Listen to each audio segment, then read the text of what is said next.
When I first heard about this book, it was on the Tim Ferriss podcast, the interview with Eric Schmidt. Two things caught my attention. First, Bill Campbell didn't take any salary or compensation.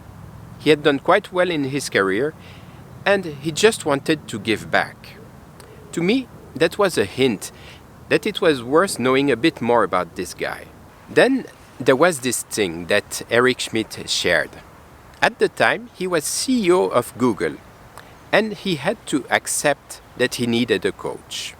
Even though he was very good in his job, he needed help to gain perspective and to question what he was doing.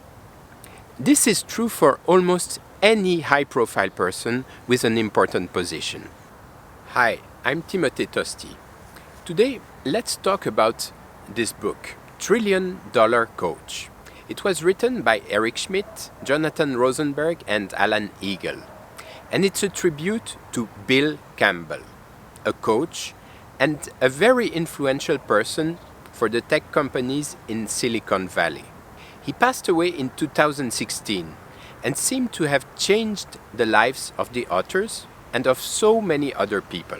He was a very special human being in many aspects of his life, humble also, and with a high degree of integrity. So, this book is a way to share his legacy, the principles he taught, and his wisdom. And now, let's see what's so interesting in this book. As a coach, he was there to see and address things before they became a problem. We are talking mainly about human problems. You know, the ones that no one really wants to address because it's difficult to handle. Well, he was going right into it. He was very good at spotting potential problems, feel the atmosphere, observe, and see the tensions arise. And he would never leave it unnoticed. So, as soon as he could feel a tension, he would bring it up, discuss it, either in a meeting or in one-on-ones. He would bring people together to solve the problem.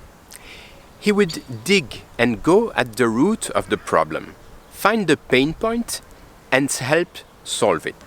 He sometimes referred to his work as a masseur. He would feel the tensions, like in the body, and massage it, smoothen it, to make it work properly. Now, it's important to highlight the fact that the coach is not there to himself solve the problems or give advice.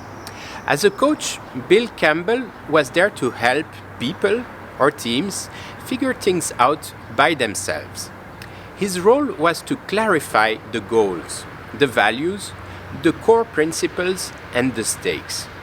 He would help have the tough discussions, help get to the bottom of things, make sure everyone expresses himself, and not only the loud ones.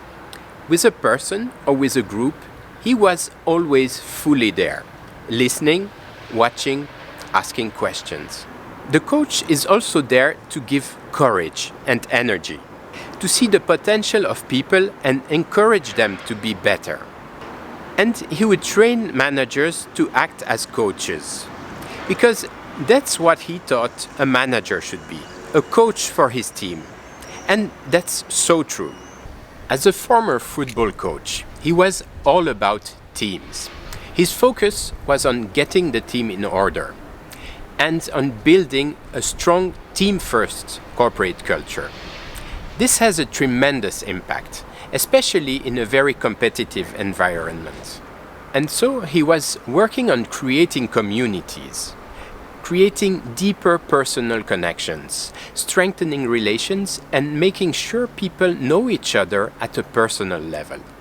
And he had some strategies to reinforce the bonds between two key persons.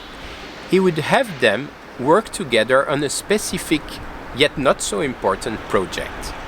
That would get them closer, get them to know each other better. Then this connection would be very helpful in future tough situations. Now, here are some core values Bill Campbell incarnated.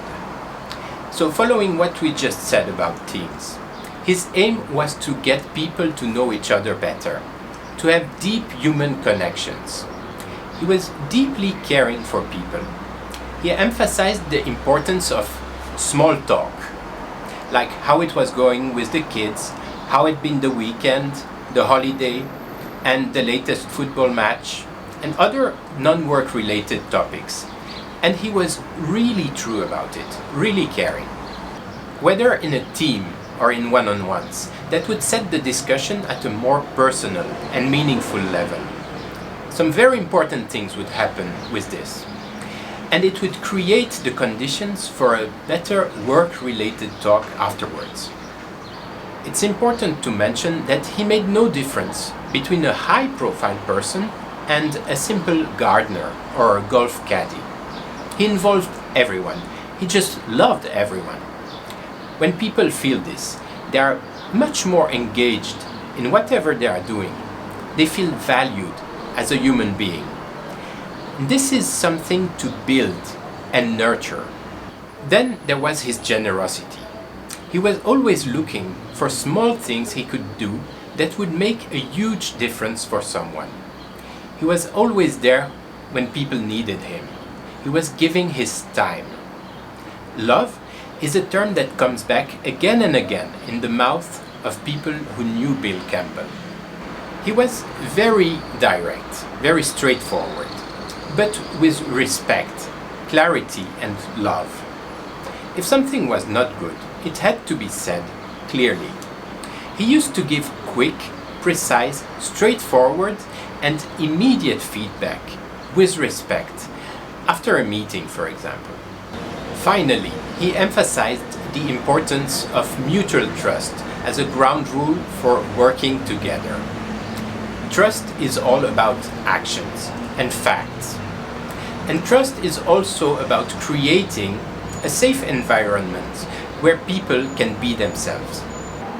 I really encourage you to read this book, $1 Trillion Coach. It's full of so many examples from their own experience, and I'm sure you can relate to a lot of them and be inspired. So, if you want to find out a little bit more about the book, just look in the notes here below. You'll find some useful links, including 2 podcasts with the authors. Thank you very much for watching this video. If you enjoyed it, please like it, share it, and leave a comment. And if you think this book, $1 Trillion Coach, could benefit someone you know, then send them the link to this video. Please subscribe to my YouTube channel and check out the other videos. Have a great summer. See you next time.